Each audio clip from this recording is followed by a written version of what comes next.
This is the fourth and last opportunity to hear Mavis speaking. She started out speaking in Sook and then in Courtney and at UBC, and so this is the fourth event. So I'm going to first of all give you a little bit of context, and then I'm going to introduce Mavis, and Mavis is the main event, but I'll give you, as I said, some context to perhaps understand a little bit better about Cuba. So, as you know, in 1959, Cuba became an independent nation. The revolution was tremendously supported by the people, and one of the important outcomes of the revolution was agrarian reform. Farmers were prior to that, they were very large landowners. Subsequent to the revolution, individual people who wanted to farm could receive land. And between 1959 to, say, 1989, 90, 91, the individual farmers who had land formed in cooperatives, and it was a very successful way in the Cuban farm community to create efficiency in food production. The co-ops, the private cooperatives, which were farmer owned and organized, were the most successful of the food production units. There are basically two types, but that's not really important for this discussion. So after the Soviet Union collapsed, Cuba sold sugar, citrus tobacco, many goods to the Soviet Union and received most of its inputs in return. And their standard of living was very high. It was higher than the U.S. based on Latin American indices. When the Soviet Union collapsed, Cuba's economy was thrown into darkness.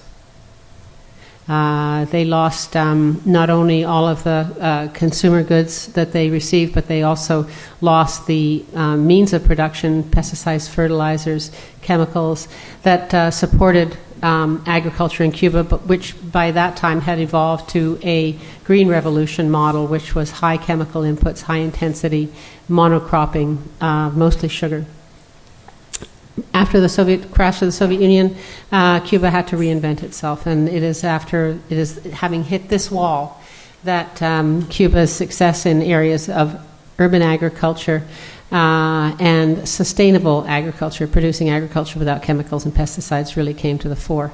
Another thing that happened after the collapse, which Mavis will go into more depth on, was the big state farms, which had become impossible to maintain without the level of inputs that had been received under the days when the Soviet Union was supporting trade, were broken up into a third type of cooperative. So prior to the Soviet Union collapse, 75% of the farms were state farms. After the Soviet Union collapse and Cuba's reorganization, 75% of the farms were cooperatives. And bringing this up to today, just to put finally this in context, which is really why we're here. Cuba has, when Raul Castro stepped up, when Fidel became ill and was subsequently elected as president, he implemented a number of very important changes for Cuba. He first of all asked everybody what was wrong with the country. He wanted to know everything that was broken. And when he got all of that information, they sat down and they developed a set of policy guidelines. This set of policy guidelines, los lineamientos, went back down to the grassroots, and for 9 or 10 months were discussed at the grassroots level in Cuba, all over Cuba. All of the feedback on these lineamientos came back up to government, and in April of 2011, the guidelines were passed by the Cuban government. And these guidelines are exceptionally important because they offer a brand new and very serious commitment to converting major state sectors of the economy into cooperatives, beyond the agriculture sector, in other sectors of the economy. I've been working in Cuba for 12 or 14 years. I became very intrigued with what Cuba was doing, and in December of last year, organized a workshop of cooperators to come down and meet with their Cuban colleagues, counterparts, to hear what was going on. And as a result of that meeting, my admiration for Cuba's path was validated by the people at that meeting. And Mavis is here today because one of the recommendations of that meeting was, as you know, it's International Year of Cooperatives 2012, Canada's two premier conferences, Imagine 2012 and the Quebec International Summit of Cooperatives, were just held in Quebec City. There were about 2,800 delegates from over 100 countries gathered in Quebec City for 6 days of meetings, and Cuba is the only country which had delegates invited and paid for to come to the conference, and Mavis is one of those delegates. Mavis Alvarez is a longtime friend of mine. She is an agricultural engineer by profession. She was working on the revolution, triumph of the revolution in the days leading up to the 1959 victory. She is one of the founding members of ANAP, which is the National Small Farmers Organization. She has worked in agriculture all of her life with farmers. She retired from ANAP several years ago and took a master's in gender studies. She's written 2 books. She's working right now in a very important part of this movement towards cooperative, strengthening cooperatives by taking these 3 different types of agricultural cooperatives and trying to harmonize them and get them onto one page so this can go up to 2nd tier. Mavis has visited many more countries than I have. She's an amazing woman, and I will now turn this over to Mavis to explain to you what is going on in Cuba.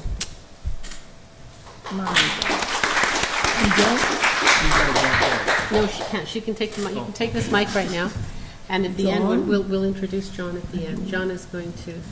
John is going to.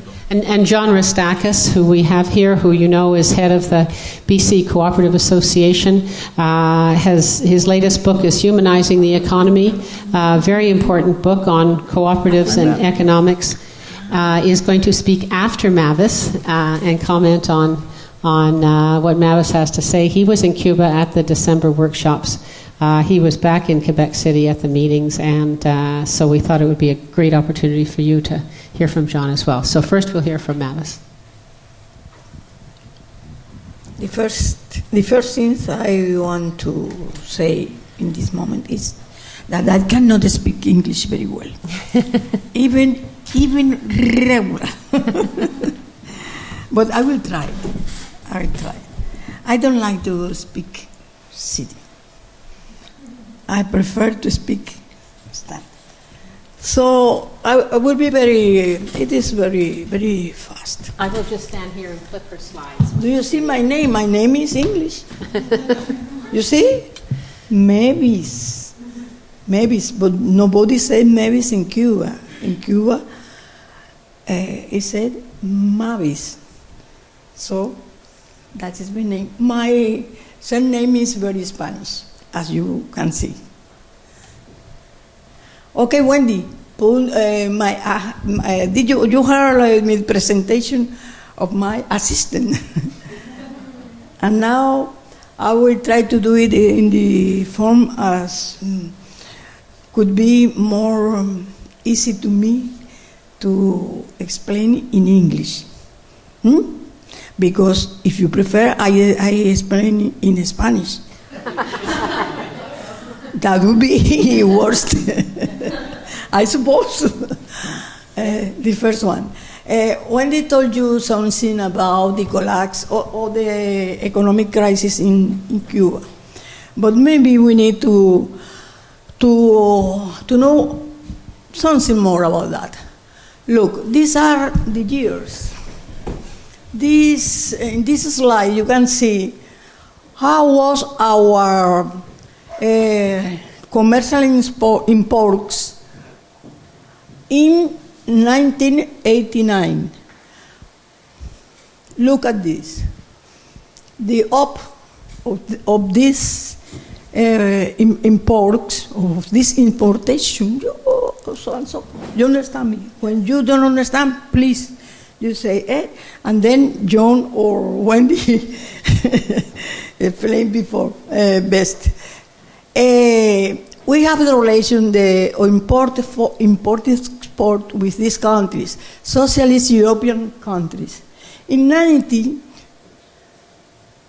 it was the first region for us to import, and in the other countries, almost nothing.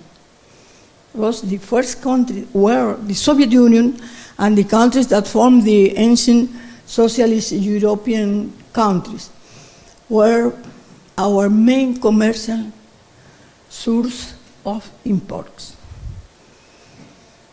It changed. You can see here the balance between our commercial trade during this year. The yellow one, the yellow, means importation, what we buy in the abroad, outside, and exportation, what we send or interchange with the other country. You see how the yellow one is bigger. The green. The green, yellow one. And the red is the balance, the relation between one and another. Trade deficit. The red one is the trade deficit. You can help me. So, continue the other one. That you can appreciate the graphical form of appreciate the situation. How was the situation? The other slide. This is the balance in terms of million of dollars. The same. Yellow importation, food imports. Yellow. Red importation of other supplies. Green. Source. Green, Mavis, green. Green. Green. I am very near, too much near. Green, importation green. So the balance again is red. You see? Observe, watch the blue upside are our exportation. What we send to another countries. Only the same. Unless than those food we have to import and another supplies. Continue. And the interesting thing is that the food is the majority of the imports. Yes, the yellow. There are food. That is importation of food. Was very high till 2008. Very high. So continue, Wendy.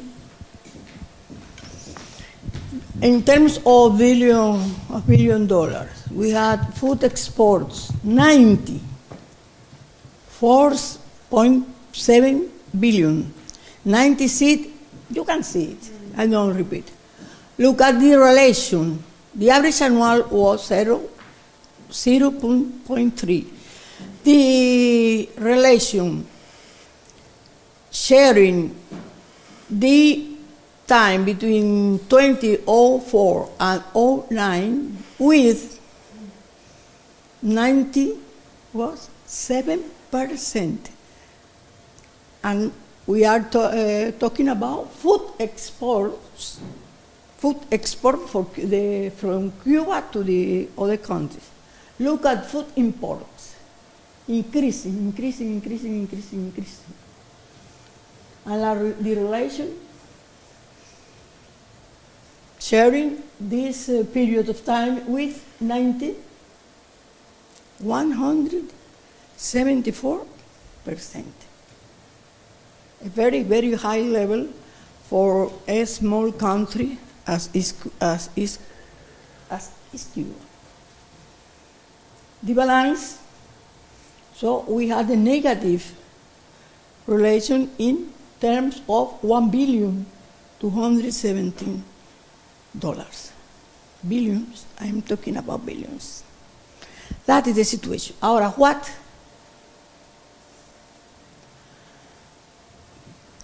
We have a negative balance in import-export, no? Have you seen? look what we have. What we have in this situation, what we have. Our resources, which are our resources. Look at the soil, Cuban soils. 50%, a little more, are very productive. 50% of all our soils in Cuba. Productive, 17.8. More or less productive, 30% and 8. Low productivity, 46. That is the quality of our soil, the productivity of our soils. Soils. It means that 76, even 70, almost 77% of our soils are in the frame of some minor or low productivity. Do you understand? That is very bad for a country, no? A high level food imports and low productivity in their own soil. It's not, my friend? Yeah. Can I have a question here? No. Okay. You say about the soils. About the soils. Your question? Here, we can take Okay. it. We can take a question now in the middle. If it's about the soil, No, I'm thinking how is it possible with such a sucky soil that you had so much productivity and so less imports of the food in 90? God, I forgot. where my productivity and import? No. There's a lot of imports. No, the food no. imports have gone up. Food exports have gone down. Food imports is level, high level. People that are importing the inputs like fertilizers and so on. Yes. But Okay, after got that, it. some- Okay. Kids must have too much. Right? Okay, continue. You are, this is an important point to explain to you. Sharing about the productive land in Cuba. Look, it is a panorama. About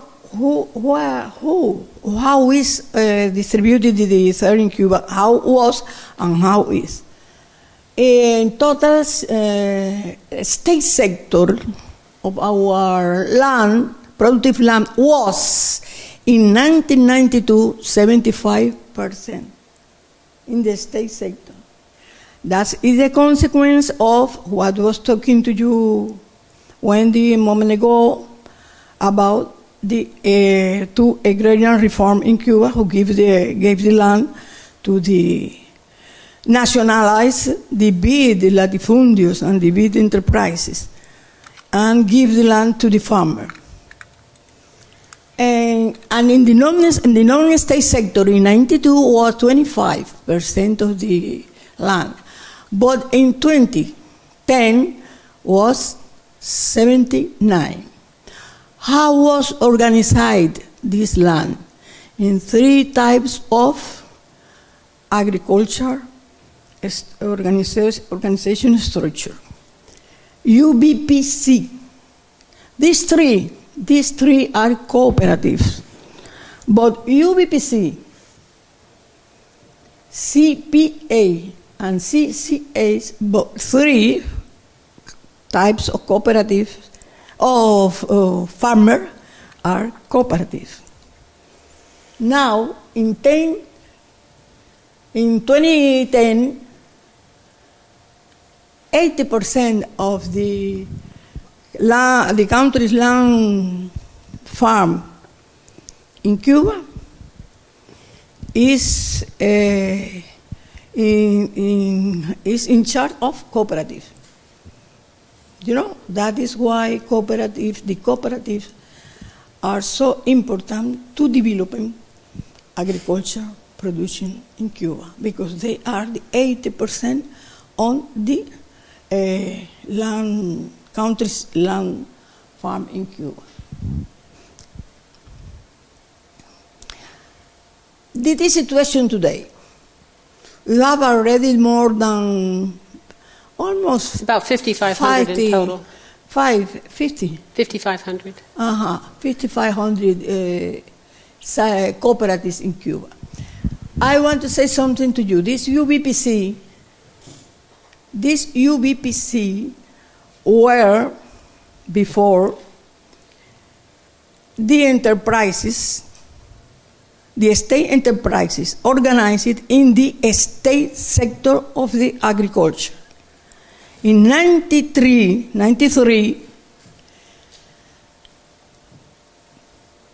following the collapse of the Soviet Union, the UBPC were transformed in cooperative, and the workers of these state enterprises were organized as cooperativists. And so is why we now have 500,000 cooperatives in Cuba. And 5,500.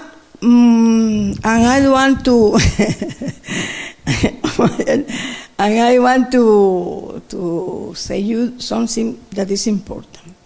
Why in Cuba are increasing the farmer, the agriculture sector in cooperatives is increasing because the state continue giving land to Cubans who wants to go to work as farmer. We have something. We can skip this one and get to that first if you want to go to this yes, first. That's not it. There it is. This is a law. This is a policy took by the government, by the Cuban government, to increase food security. Why food security? Because food security is what we need to achieve food for the population, more and better food for the population. That is a response to the situation after the collapse of the Soviet Union. And because, as you can have seen in the anterior before slides, we have a high level of food imports in Cuba. We need to reduce these food imports. And how to reduce that? Producing in our country, in our land, the food the population need. We need to produce in agriculture sector, in cooperativism, in cooperative, the food the population is the food that is needed for the population. Right? Do you understand? So we need to resolve two problems: food security for our population and make more efficient and sustainable our agriculture production. That is the point. To do that, that is the reason of changing the model in agriculture organization. That is why we are building cooperative as a socioeconomic model.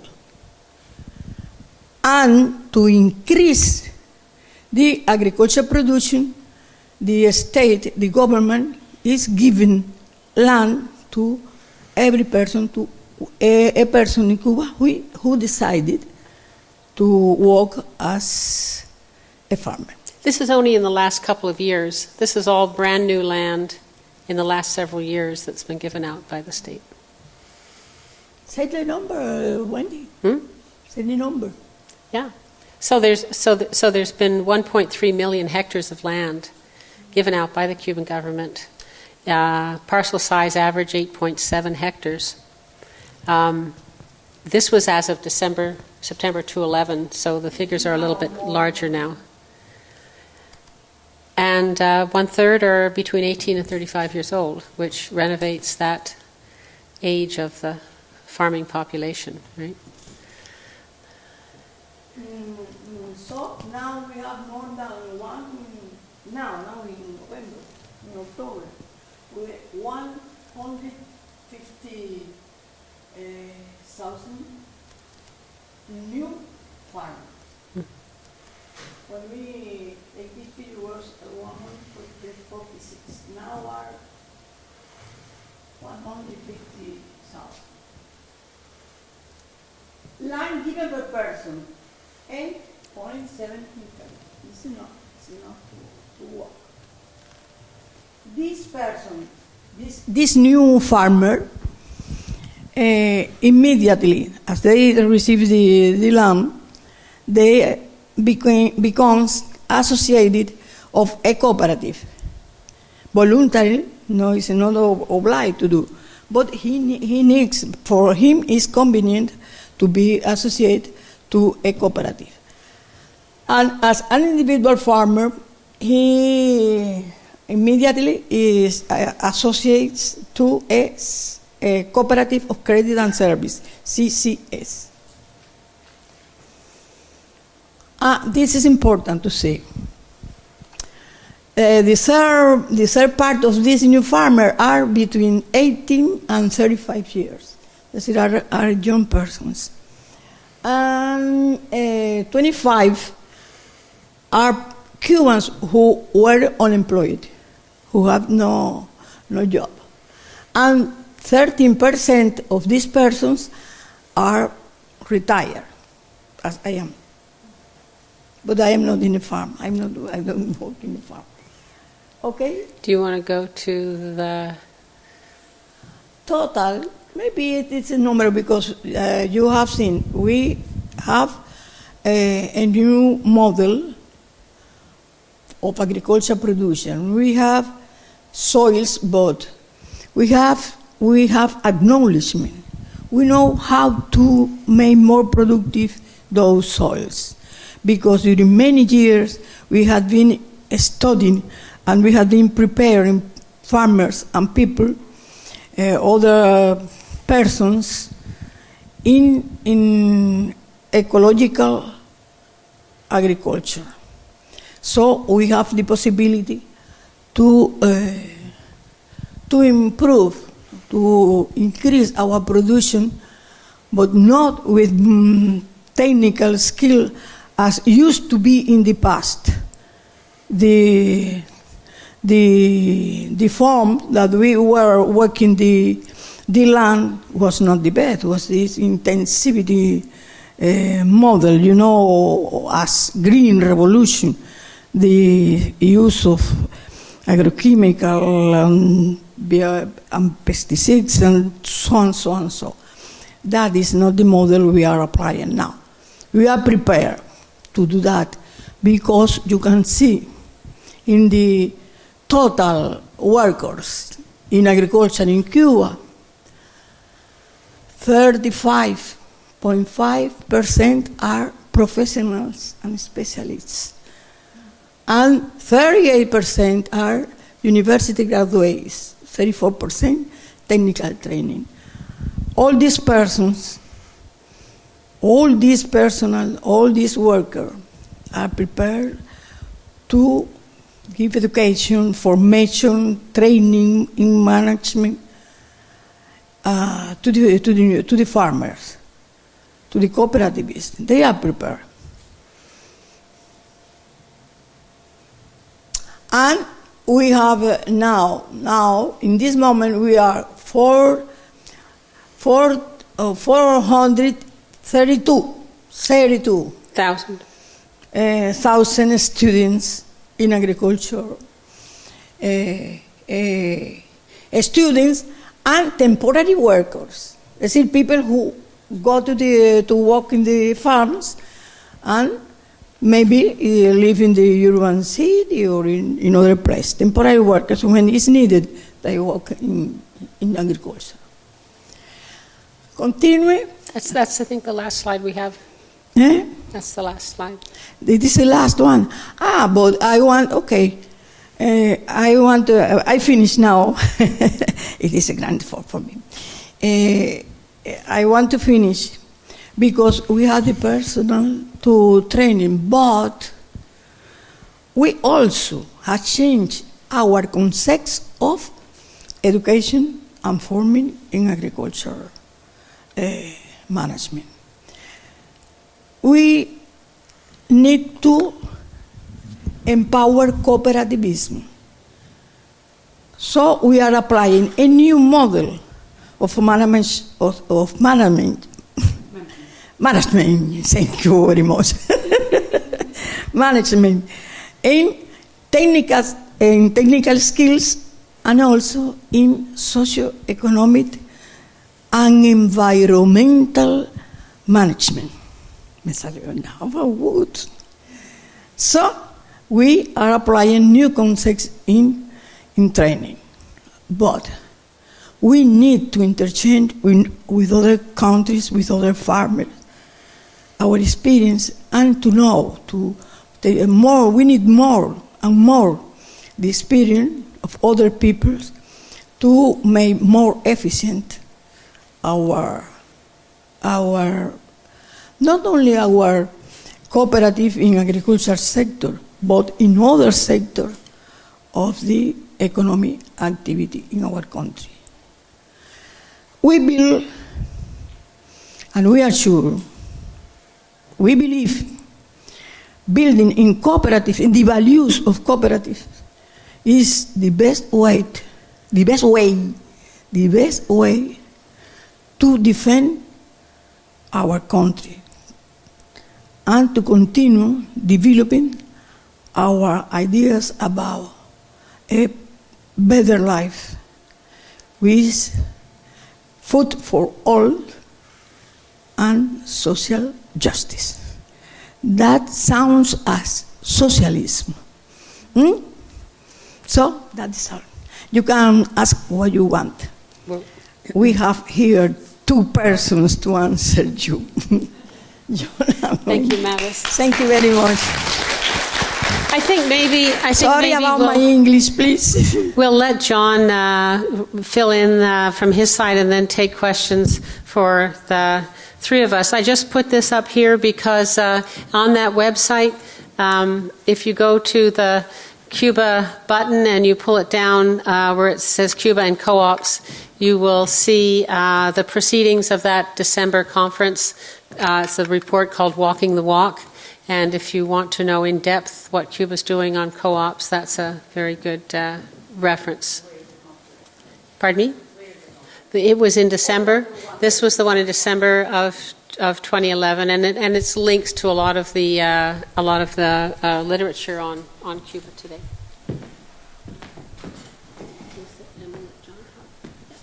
Yeah. Okay. It's on. All right.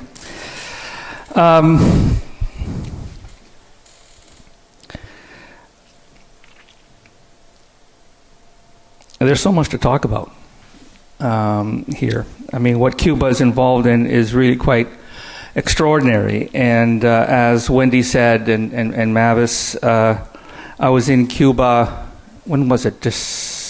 December? Yeah. As part of a delegation to see firsthand what was being attempted. And the efforts on the part of the government in Cuba to transition to a cooperative model for its economy was enormous. And so Wendy put together a delegation of people, 12 people, 13 people. We went down and spent a week learning what was going on. And I came away with a number of impressions, and I'll share some of them with you now, and also extrapolate a bit from what Mavis was saying, around the efforts of the Cuban state to transform its agricultural sector. I mean, obviously agriculture is the foundation of the economy, and so the priority around restructuring, making more efficient and more productive the agricultural economy of Cuba is the number one priority. But it's not the only one. And what I wanted to speak a bit more about was the other areas in which Cuba is reflecting on the use of cooperatives to transform its economic system in terms of social care, in terms of how small privately owned enterprises might develop and flourish, in terms of services like education, housing, and so on. And what this raises for me is the central issue of what is the role of the state in a cooperative economy. And Mavis and I were talking about this over dinner, which presents a huge challenge for Cuba. Because what it calls into question is a conception of socialism, right? Cuba evolved within a context and a framework of socialism, which was very much framed as state socialism, and very much influenced by the Soviet model and the East European model, where socialism means really transfer of economic power and direction in the hands of the state. And what has happened, of course, over the last 20 years or 25 years is that model has become undone. And so a lot of the dynamic that's going on in Cuba is how do we use another conception of economics that will restore and save socialism, right? For the reasons that Mavis was talking about. For reasons of promoting social justice, for reasons of promoting equality, for reasons of providing society with basic needs, right? Not leaving people to starve on their own, or leaving people that don't have access to resources without a social safety net. So basic issues of human caring and social justice. But the notion of socialism within a cooperative economy is a very new notion. And so part of what's going on in Cuba, which is fascinating to me, is reconceptualizing and reimagining what socialism can be. Post-state socialism, right? An alternative to a free market system, to a kind of socialism which is a civic socialism, as opposed to a state socialism. So in my mind, this is a fundamental challenge that is being grappled with in Cuba, is reinterpreting the meaning of socialism in a humanistic way, in a way that actually does produce efficient markets and high levels of productivity and high levels of engagement and commitment on the part of farmers, right? On the part of the citizenry, but autonomous from the state. And this is a huge step. I don't know of another example where it's actually been attempted in this way. Normally what happens in these situations is the system falls apart and you have a complete upheaval and overturn of a state socialism, a command and control economy, to its mirror opposite, which is some version of a private sector free market economy, which is what happened in Eastern Europe. And the catastrophes, right, that resulted from that, and that are still being felt in the Soviet Union and Eastern European countries, where the old social safety nets have disappeared, where market monopolies have now emerged, where capital now controls markets, where the state no longer has primary responsibility for providing things, you know, that they used to provide previously, and where a very high degree of inequality, injustice, and instability has resulted. So very clearly, Cuba wants to avoid that path. How to do it is the issue. So, one of the things that is absolutely crucial in this is how Cuba and how the government of Cuba interprets and understands the idea of markets. Because historically, of course, in state socialism, markets are the enemy, right? Markets are associated with capitalism, and capitalism with injustice, exploitation, and so on, with good reason. The point that I wanted to convey, though, is that markets are not necessarily capitalist markets. There were markets centuries before capitalism. And today, the association of market economies with capitalist economies is not only a profound mistake, but it influences and it colors and it distorts how people not only think about markets, but how governments think about markets. And so the conversation that Mavis and Wendy and I were having over dinner this evening was a fundamental challenge for Cuba, for the government of Cuba, is to understand markets in a new frame, which is social markets. Understanding markets as not being wholly identified with capital, nor wholly controlled by the state, but a third option, which is markets that are in fact socialized markets by civil society, by the social economy, by people through cooperative systems that actually have control and engagement and operate in the market as independent actors through cooperative organizations that are not controlled by the state. Am I clear? Am I being... So this is a fundamental shift in ideology and in politics and in policy from the old notion of socialism as being state-controlled command and control economies. But what it means is that the state has to now recreate a role for itself where on the one hand, it remains responsible for providing access to basic needs and services, food, healthcare, education, housing, but also has found a way to liberate markets so that autonomous, cooperative, democratically controlled organizations by individuals, by citizens, can flourish and play a kind of complementary role to the state that previously the state monopolized. In real estate, for example, in farming, in housing, and in healthcare, and so on. So one of the challenges then is for the state to redefine its role vis-a-vis its responsibility to its citizens in a way that actually liberates markets, right, and allows independent organizations to flourish.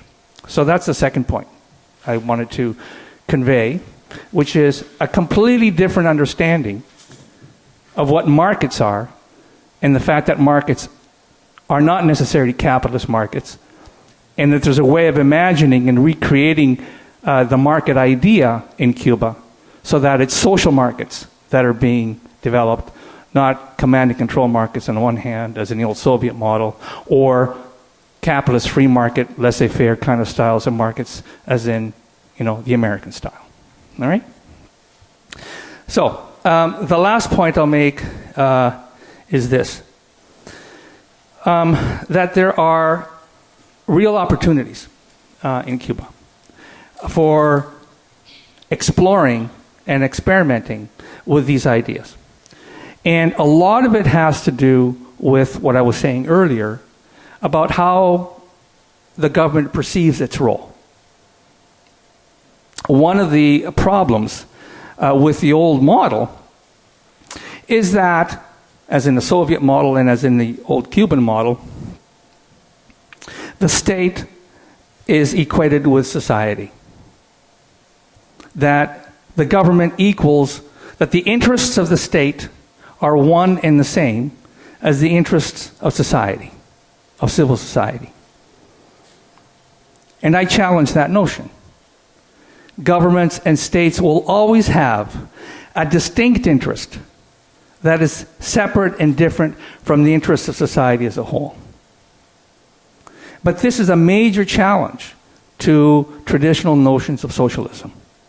In the traditional Soviet model of socialism, the state's interests were identical with the interests of society as a whole. But it's not true. It's never been true.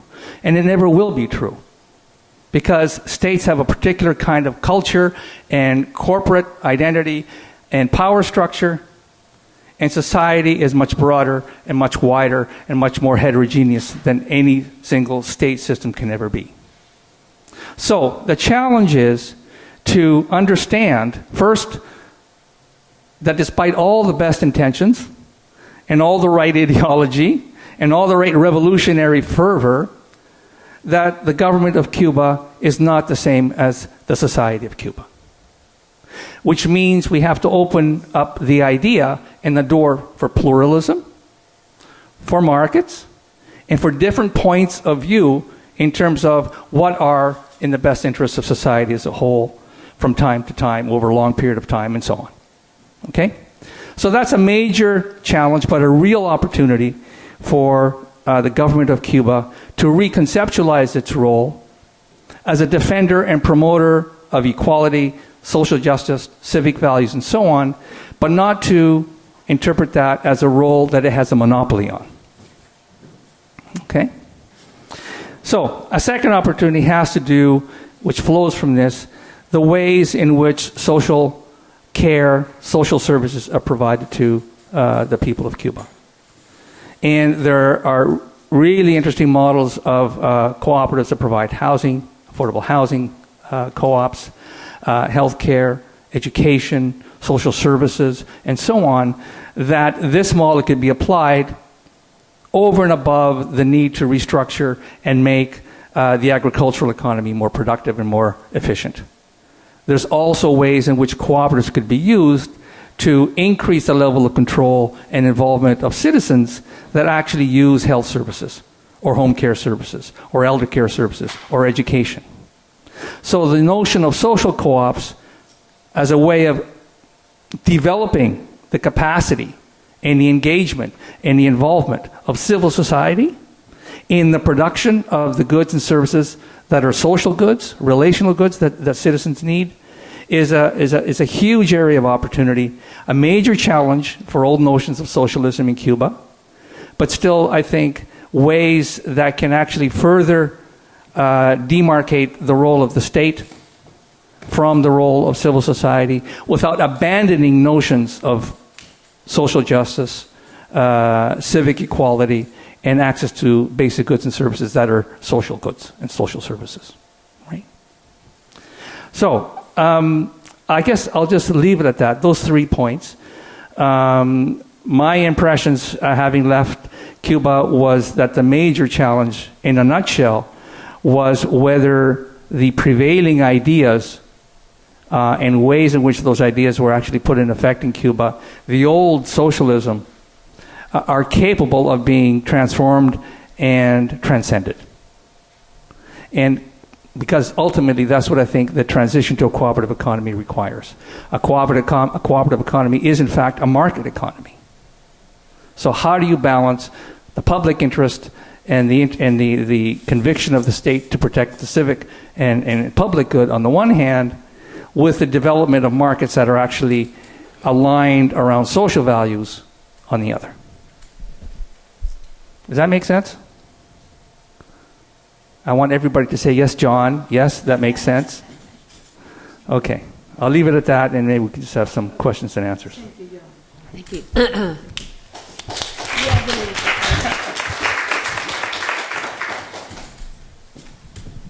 I'd just like to maybe just add one comment. In addition to openings for cooperatives, which is I think the major economic plank, there was also the creation of just under 200 new types of private enterprise, cuentapropistas, where people can start their own small businesses in almost 200 different areas. And so it is an economy which will have encourage small business operations, cooperatives, and where necessary, the state.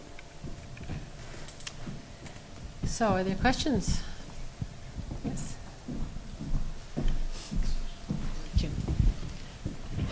If 76.8% of the land of Cuba is sort of marginally productive or somewhat productive, of the 1,319,000 plus hectares that has been recently distributed, what is the productivity of that land?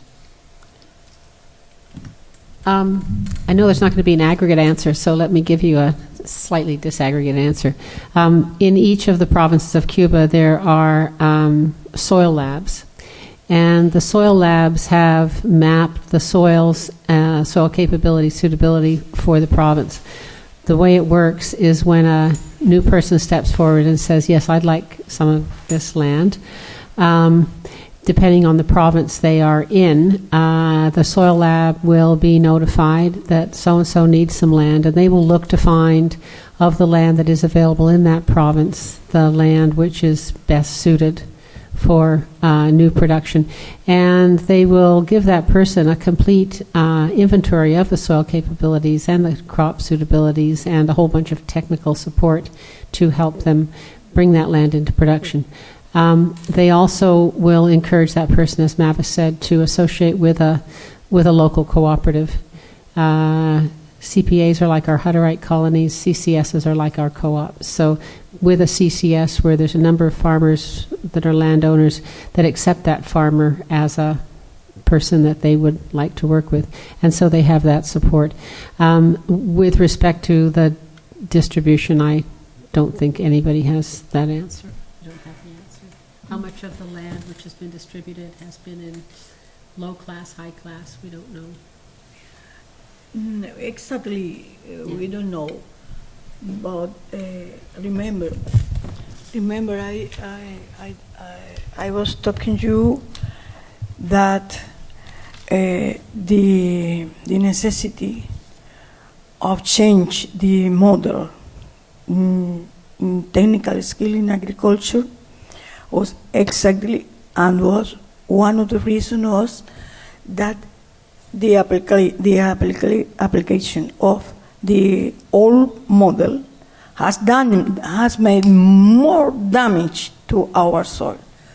So we expect that changing the model will be also a form to restore the productivity of this land. I'm trying not to pull my computer out and look it up, but if you look in BC at the class 1 through 5 soils, of course, we all have that range, and there's a lot of our soils that are class 5 productivity, which are cattle lands, grazing, these sorts of things. So the distribution is not as dramatic in Cuba as it might seem. That was the other part of my question in terms of soil fertility. Is it because it has been damaged because of industrial agricultural practices then, and it can be remediated over time? Some of it is infiltration by saline, but yeah. Thank you. Just Some want to of add it's drought and irrigation related. just a comment to add to this, which was really astonishing to me.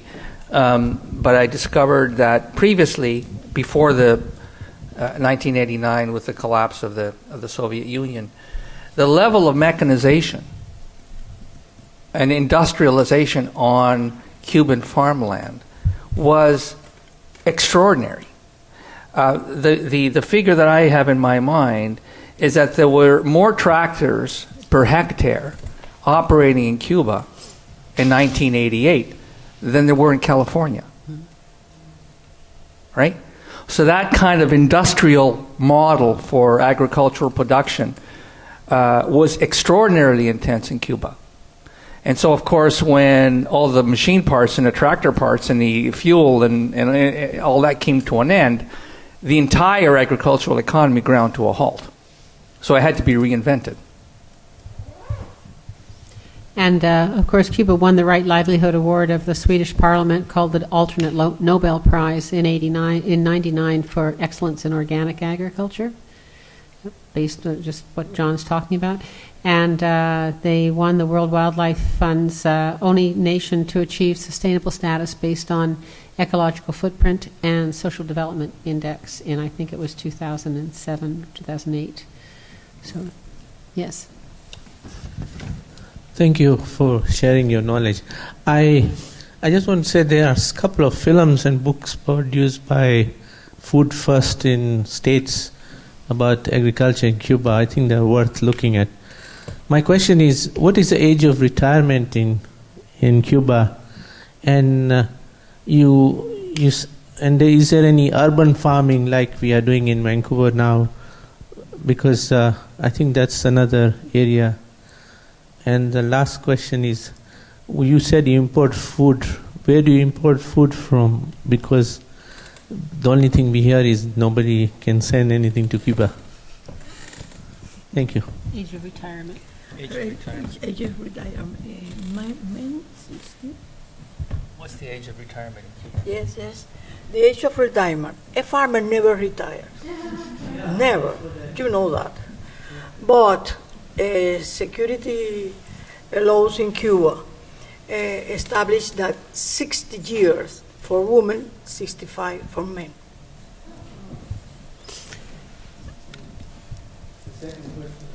Urban agriculture. About urban agriculture. They're just world leaders. Urban agriculture. 70% of the food consumed in the city of Havana is produced in urban and peri-urban agriculture. Okay. And one of the interesting things about it is that Cuba has separate ag policies for urban agriculture, for peri-urban agriculture, and for extensive agriculture. They have different specialists, different extension, which of course is totally appropriate because the needs of the sectors are very different. Your third question was, where is the food coming from? A lot of it is coming from the United States. After a particularly bad hurricane in, I think, 2003, the U.S. interests who were interested in exporting to Cuba managed to go through a loophole in the Trading with the Enemies Act, and so a lot of food has been exported from the United States. It's paid for, of course, before it leaves ships in Havana Bay. But your question. Which was your question? who? You? Yes, you forgot. You forget.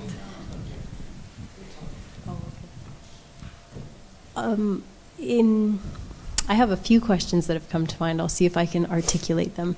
One is around, I have heard so much about Cuba, but mostly just in passing in terms of the agricultural capacity there. I was really surprised to see the amount of food importation, because I did understand that actually there was very little food imported to Cuba, that this sort of revolutionary model that they had adopted of a real kind of green agriculture. As you mentioned, the statistic in Havana that 70% was produced in Havana, or was consumed in Havana that was produced there. So could you speak a little bit about the transition that is happening in terms of them actually being able to feed themselves in Cuba? That is the goal? Yeah, Mavis, I'm going to start on this and then I'll let you continue. Let me. Okay, go ahead. Let me say. You need the mic. No, you're playing. I want to clarify something. The high level of food imports, even when the Union Soviet was our main commercial country. You have to remember, or I'm trying to explain you that in those years, the Soviet Union, before the collapse, the commerce between socialist countries was that each country have to produce what was the best product, or in the who has the better condition to produce that. Cuba produced sugar, was our best product for all the socialist countries. Then we crop sugar, crop sugar. In the most of this land, this productive land we have, and then we receive. We give sugar and they give us food.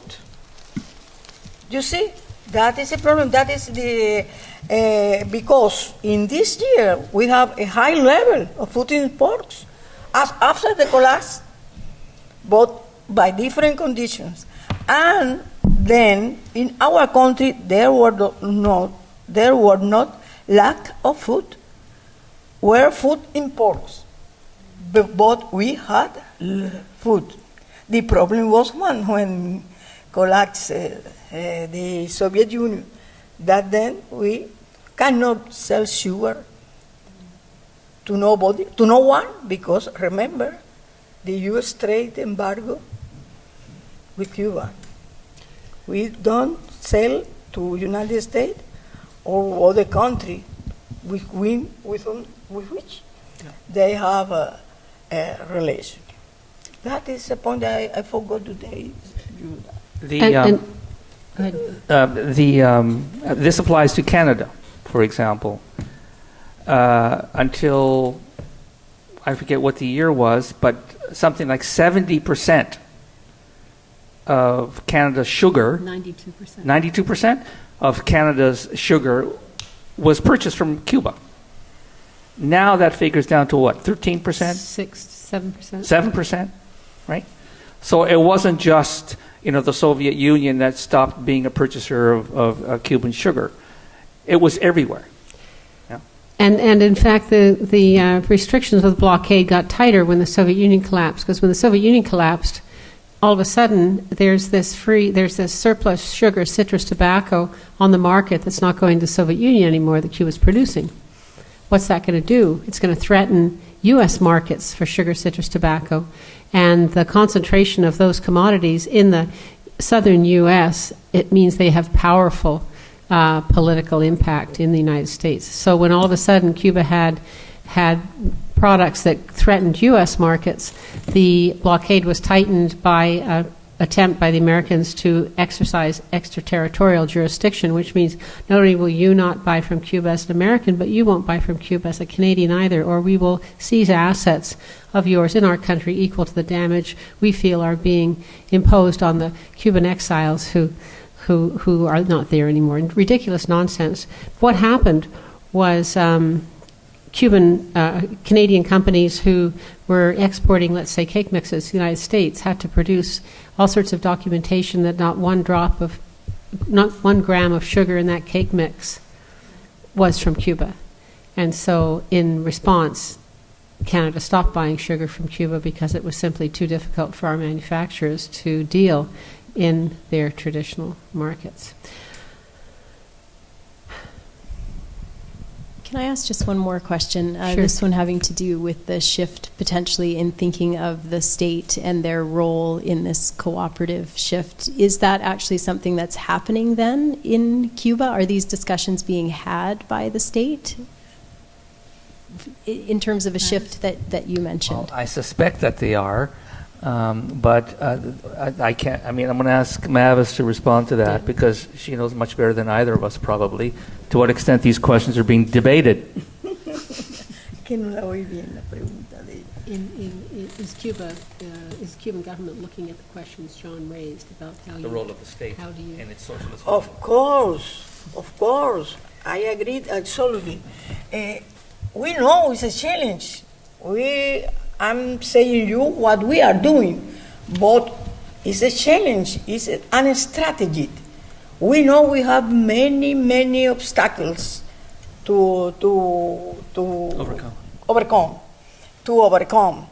But we are doing something. We have to do something, and we are doing something. But we know that it is not easy, and it would not be easy, absolutely. But we think, as John said, that it's a challenge, but it's an opportunity. And I think the question was, do you feel that the Cuban government recognizes the challenges and is moving? Yes, of course.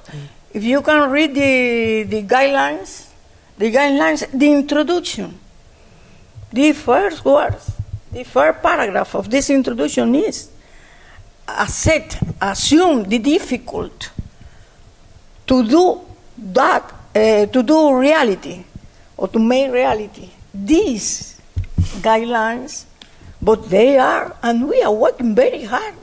Recently, in these guidelines, a year or more months ago, was so established that we had to change our migration laws. A year ago. Now, last week, it changed. So, was a challenge when it was settled in the guidelines, but now this is reality. But we know that this is a challenge, and that it solves some problems, but represents another new problems. We are concerned about that. Be sure of that. Could you speak more about that? And be sure I will speak better before when I come back here. We have time for 2 more questions. Yeah.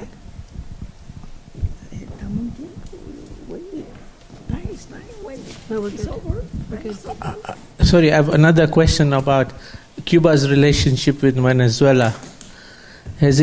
How do you get any food from Venezuela, or do you have any other type of agriculture relationship with Cuba? And the second question is, Cuba and North Korea are 2 countries where Coca-Cola is not sold. What do you drink instead of Coca-Cola? Our relation with Venezuela is as with other countries in Latin America. Loquios. It's a very normal and convenient relation for us, for both.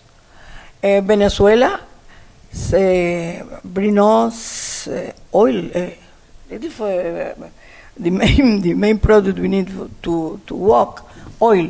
But we offer to Venezuela services, professional services, education and training services, medicine assistance, technical in many scientific sector, in agriculture. So it is a relation convenient for both, but not only with Venezuela, Brazil, Argentina, Ecuador, Uruguay. All these countries are establishing a new type of relation, different, absolutely different. It's an equity. There is equity and equality between our countries. The other Coca-Cola. What's that? I don't know what is that. I know what is wrong, what is something, but not Coca-Cola. We don't have Coca-Cola in Cuba. But it is not the problem to drink a Coca-Cola. Well, the problem is that we in Cuba produce what we need, and more what we more need is not Coca-Cola. We've got time for one last question. Better foods. I think is it fair to say that Cuba will never be able to produce absolutely everything it needs because certain things just won't grow there? Like, I can't think of anything. But what I'm wondering is, what are the things that can be grown there to help meet that need? And then what are things that they'll just always have to import? Or, I mean, what are the one thing to talk about imports is that I asked Mavis on these stats, and I would like to see, is what percentage of the imports are imports for the tourism trade? What percentage of those food imports are imports for tourists as opposed to food for Cubans? I suspect if you were to take the tourism-related food imports out of that it would be much less. I think right now Cuba is over 50% self-sufficient, which is about where this province is. I think that what Cuba wants to do is to import replacement for the products that are being bought by the hotels with local product. Obviously, they want to. If they can't, they're buying all this food from the Americans. They can't sell them anything. This deficit creates a great problem for Cuba, particularly in a socialist state. What products? I don't know. Nothing comes to mind.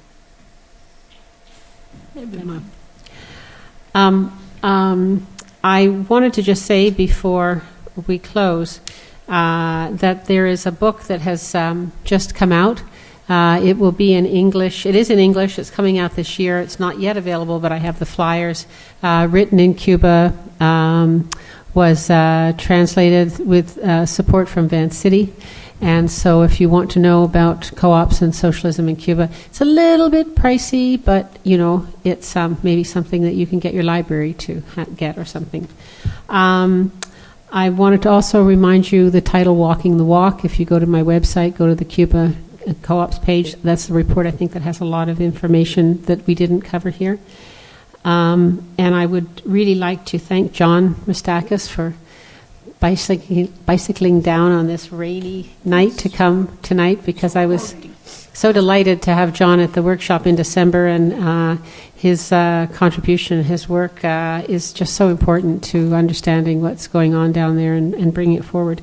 And also to thank Mavis for your patience with my English. For taking a month out of her time and her very busy schedule to come and share with us in a very passionate way what Cuba is doing. And I think what you sense from it also is her personal excitement in that as a Cuban. And I think that this is very, very typical of how many people are feeling today. So thank you for coming. Maybe when we thanks to Canada, because Canada is the first country in tourism in Cuba. Yes. And yes. Thanks to Vancity, because it was Vancity that sponsored Mavis's trip to Canada. So if your money isn't with Vancity, give your head a shake and ask where it should be.